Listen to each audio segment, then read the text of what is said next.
అదృష్టం అనుకోకుండా వస్తే దురదృష్టం వెంటపడి మరీ తరుముతుందంట.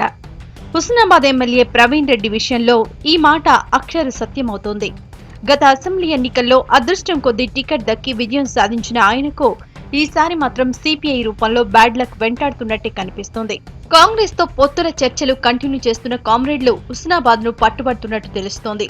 దీనికి కాంగ్రెస్ పెద్దలు ఓకే చెబితే ఈసారి పోటీ చేసే అవకాశం లేనట్టే అని ప్రవీణ్ రెడ్డిలో ఆందోళన మొదలైంది.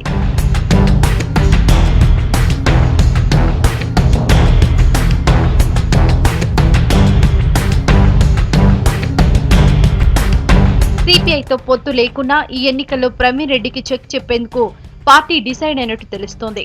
కొన్ని నియోజకవర్గాల నుంచి సిట్టింగ్ పేర్లను ఫైనల్ చేసిన టీపీసీసీ నేతలు హుస్నాబాద్ నుంచి ఆయనతో పాటు మాజీ ఎమ్మెల్యే బొమ్మ వెంకటేశ్వర్లు, మార్కెట్ కమిటీ మాజీ చైర్మన్ కేతరి సుదర్శన్ రెడ్డి పేర్లను పెద్దలకు పంపారు. ఇక మొన్నటిదాకా నల్లారికి అనుకూలంగా నడిచినట్టు ప్రవీణ్ రెడ్డిపై వార్తలొచ్చాయి. ఆయన వ్యవహార శైలి కూడా దీనికి తగ్గట్టే ఉండడంతో అధిష్టానానికి ప్రవీణ్ పై కోపం వచ్చి సీటును సిపిఐకి ఇచ్చేందుకు డిసైడ్ అయినట్టు వినిపిస్తోంది.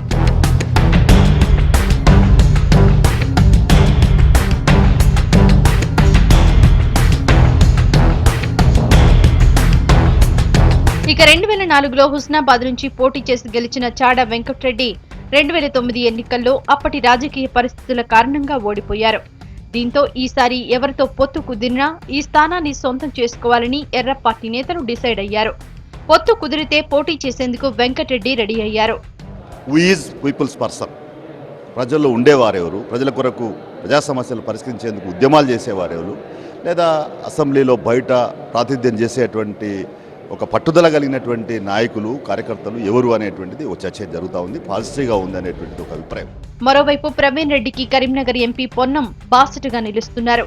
పొత్తులున్న హుస్నాబాద్ సీటును వదులుకోమని, సిట్టింగ్ నే పోటీకి దింపుతామని ఆయన అంటున్నారు. ఎవరు వ్యతిరేకం కాదు, కానీ సిట్టింగ్ కు సంబంధించినటువంటి విషయం లోపల మరి గతంలో కూడా ఆ విధంగా జరిగినటువంటి పరిస్థితిని మరి కేంద్ర నాయకత్వానికి, రాష్ట్ర నాయకత్వం జరుగుతూ ఉన్నాయి. మేము దాన్ని వ్యతిరేకిస్తా ఉన్నాం. కాంగ్రెస్ సిపిఐ పొత్తుల్లో పురోగతి కనిపిస్తుండటంతో హుస్నాబాద్ సీటు చిక్కుముడి త్వరలో వీడే పరిస్థితి కనిపిస్తోంది. దీంతో ప్రవీణ్ రెడ్డి పోటీలో నిలిచేది లేనిది స్పష్టం కానుంది.